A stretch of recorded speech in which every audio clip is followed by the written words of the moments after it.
Hello everyone, welcome welcome welcome बच्चों। तो हमारे यूके पीएससी जेई के एस्पिरेंट्स के लिए ये वीडियो बड़ा इंपॉर्टेंट है और खासकर अभी बड़ा इंपॉर्टेंट है क्योंकि ये तैयारी या तो शुरू करने का समय है या कंटिन्यू रखने का समय है।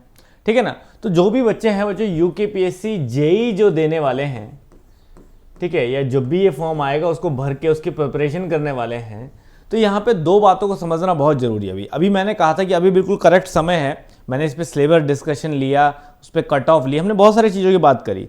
तो अभी ये बिल्कुल सही समय है प्रिपरेशन स्टार्ट करने का। तो when you are going to start your preparation, तो कंप्लीट योर सिलेबस। ठीक है। तो अभी जैसे कि फॉर्म नहीं आया है, तो अभी तो ये मान के चलें कि मानो आज भी कोई फॉर्म आता है, आज भी, ऐसा एक हाइपोथेटिकल सिचुएशन बता रहा हूं कि अगर आज भी फॉर्म आता है तो आज से 1 महीने तक फॉर्म भरा जाएगा। फिर उस 1 महीने के बाद जो है कहीं ना कहीं पेपर होने के कोई गुंजाइश या कोई खबर आएगी। तो आज भी अगर फॉर्म भरा जाएगा तो भी आपके पास कम से कम 3 से 4 महीने हैं। और ऐसा होना नहीं है कि आज फॉर्म भरा जाए। ठीक है, अभी कोई चांस है नहीं। लगभग महीने के आसपास उम्मीद है कि कुछ इसके ऊपर जो है वो अपडेट आ जाएगी। तो मतलब अभी मान के चलिए कि आपके पास 3 से 4 महीने हैं और आप जानते हैं कि जो है यूके पीएससी जेई का जो सिलेबस है वो एक वास्ट सिलेबस है। ठीक है ना, वास्ट सिलेबस है, जिसका सिलेबस समझ लीजिए सबसे बड़ा मैं कह सकता हूं कि अच्छा खासा डिटेल्ड सिलेबस है। अगर उसको आप कवर करना चाहते हो तो आपको एक प्रॉपर प्लानिंग और स्ट्रेटेजी लगेगी, तब जाके कवर होगा। तो अभी मैं बच्चों इस वीडियो में मैं लेके आया हूं उन बिगिनर्स के लिए जो इसको स्टार्ट कर रहे हैं, वो 4 से 5 महीने में इस सिलेबस को कैसे कवर कर सकते हैं।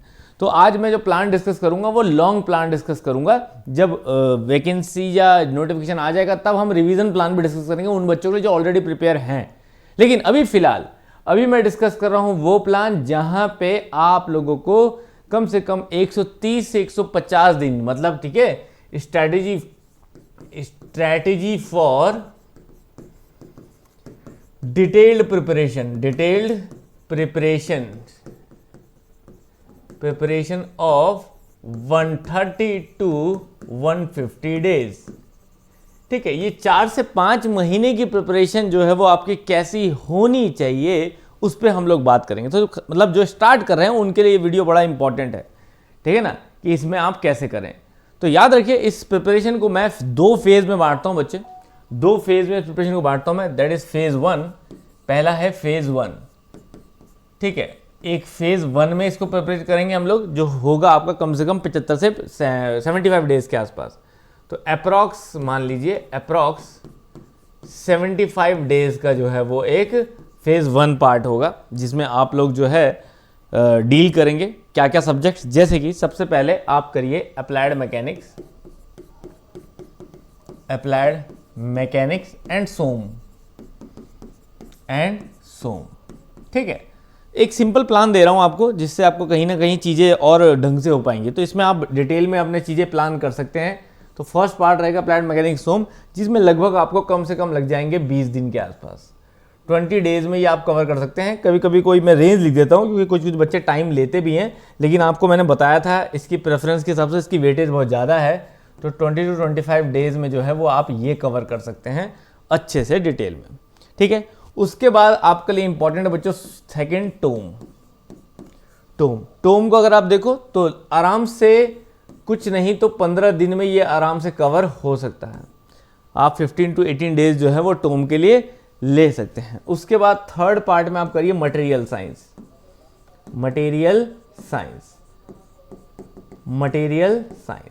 आप बहुत अच्छे से मटेरियल साइंस 7 टू 10 डेज में कवर कर सकते हैं बच्चों।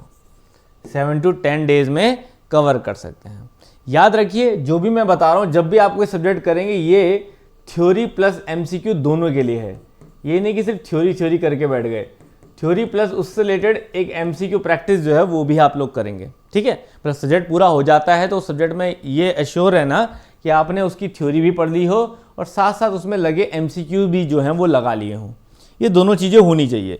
ठीक है, उसके बाद अगला आता है आपका डिज़ाइन एंड एस्टिमेशन। डिज़ाइन और एस्टिमेशन इंपॉर्टेंट है बच्चों, खासकर उसमें बियरिंग वाला पार्ट, जॉइंट्स वाला पार्ट, ये वाला पार्ट बड़ा इंपॉर्टेंट है।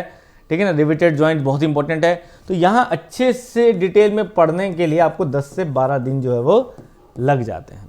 उसके बाद मैं कहूँगा 5th पार्ट में आप आइए इंडस्ट्रियल इंजीनियरिंग को लेके, अपनी इंडस्ट्रियल इंजीनियरिंग को लेके। इंडस्ट्रियल इंजीनियरिंग में आप कम से कम 8 से 10 दिन लगाइए। कई बच्चे से 7 डेज में भी खत्म कर सकते हैं, वो उनकी अपनी अपनी कैपेसिटी है, इसलिए मैं रेंज लिख रहा हूँ।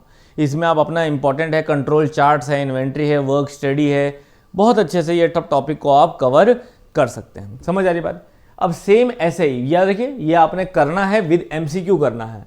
अब सेम ऐसे ही जो है हम आते हैं अपने सेकेंड फेज में, दैट इज फेज नंबर 2।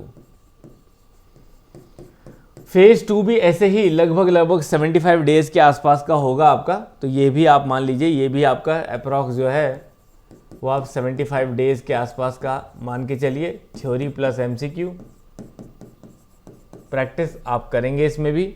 और फेज 2 में आप क्या क्या लेंगे? आप लेंगे हाइड्रोलिक्स सबसे पहले, FM and machines, FM and HM दोनों, हाइड्रोलिक मशीन पार्ट भी है।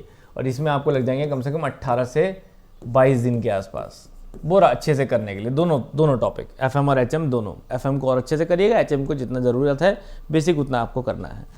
सेकंड यहाँ पे आपका इंपॉर्टेंट है वो है बेसिक थर्मोडायनेमिक्स और आपका आरएसी, बीटीडी एंड आरएसी।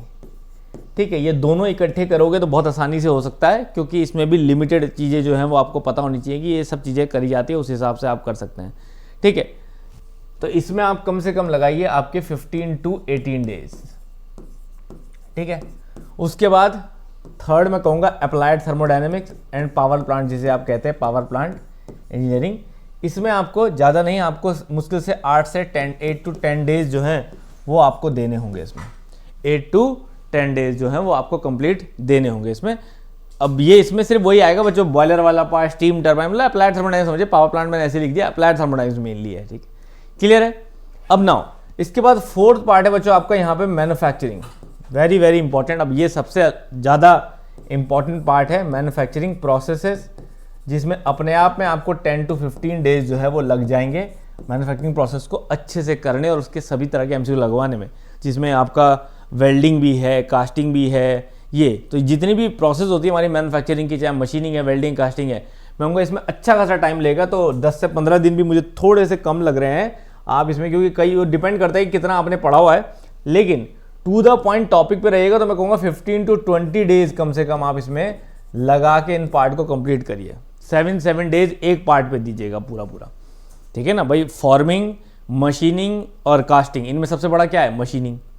ठीक है ना। तो मशीनिंग में आप 10 दिन दीजिए, बाकी दोनों में 7-7 दिन दीजिए, तो ऑटोमेटिकली 20-22-24 दिन में ये खत्म हो जाएगा। क्लियर है।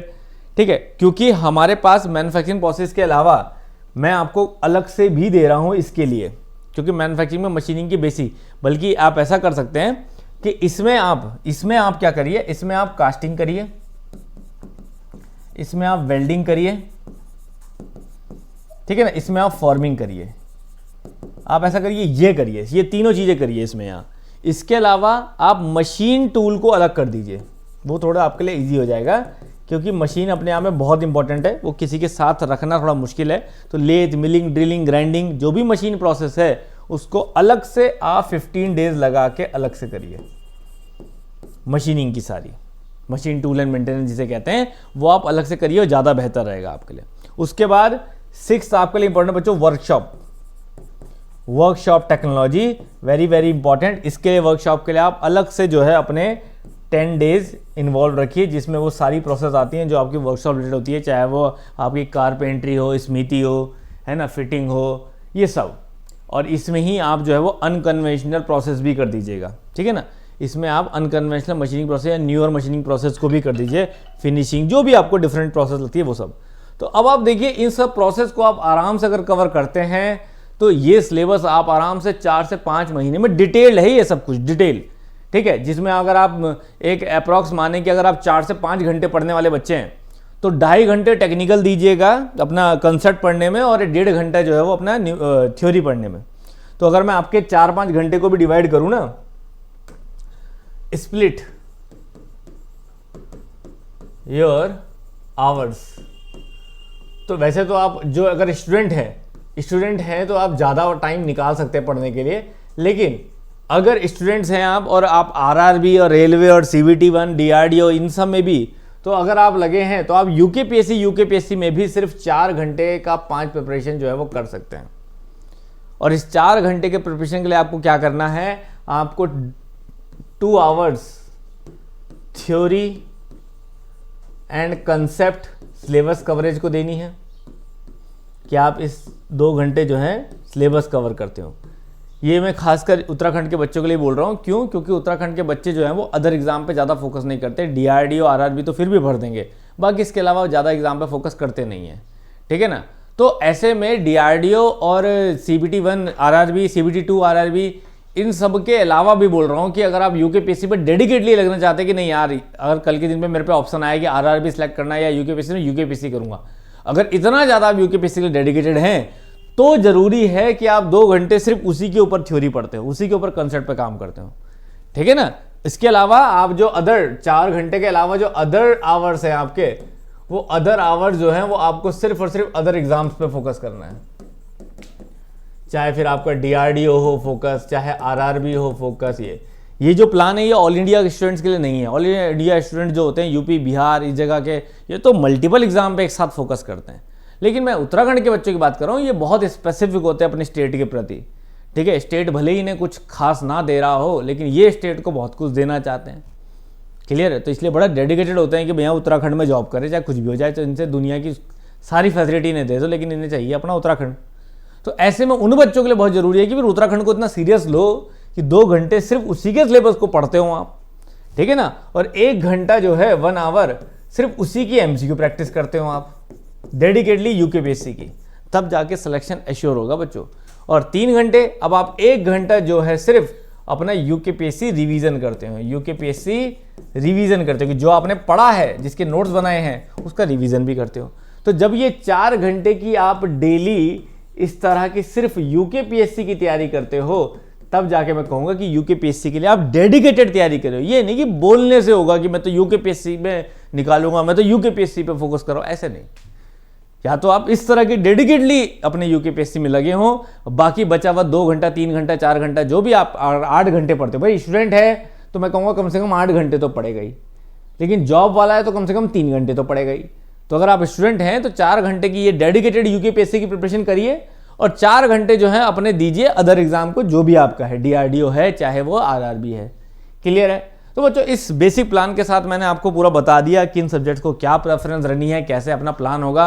अगर आप चाहते हैं इससे भी कोई अलग डेज का मैं प्लान दूं या उन बच्चों के लिए प्लान दूं जो जॉब में हैं, तो प्लीज़ अपने जॉब आवर्स को कमेंट में लिखिए, या कुछ और वीडियो आप चाहते हैं यूकेपीएससी पर डेडिकेटली तो इसमें कमेंट बॉक्स में लिखिए। क्योंकि आपको पता है मेक इट इजी से ज़्यादा एक्सपर्टीज यूकेपीएससी में ना ही कोई प्लेटफॉर्म जानता है, ना ही कोई दे पाएगा, ठीक है। तो इस भरोसे के साथ, क्योंकि हमने नंबर ऑफ सिलेक्शंस यहाँ पे दिए हैं और उसी तरह के कोर्स को हम ऑलरेडी यहाँ पे लॉन्च कर चुके हैं जो कि लाइव चल रहा है make it easy mechanical app में। तो अगर आप चाहते हैं कि उस कोर्स में ये 4 मंथ्स का प्लान ढंग से एग्जीक्यूट आप करें तो आप स्टार्ट कर सकते हैं। ऑलरेडी मशीन एंड टूल जिसकी वेटेज सबसे ज़्यादा है, इसकी क्लासेस हमने लाइव स्टार्ट कर दी है, ठीक है ना। ये और ये वाली क्लासेस हमने लाइव स्टार्ट कर दी है। तो तुरंत वेट ना कीजिए, MIE कूपन कोड लगाइए और आधे से आधे प्राइस में जाके जो है वो इस कोर्स को आप परचेज कर सकते हैं। तो thank you very much guys, मिलते हैं अगले किसी वीडियो में, पर कमेंट जरूर करिए जो भी आप कहते हैं और सोचना चाहते हैं। Thank you very much.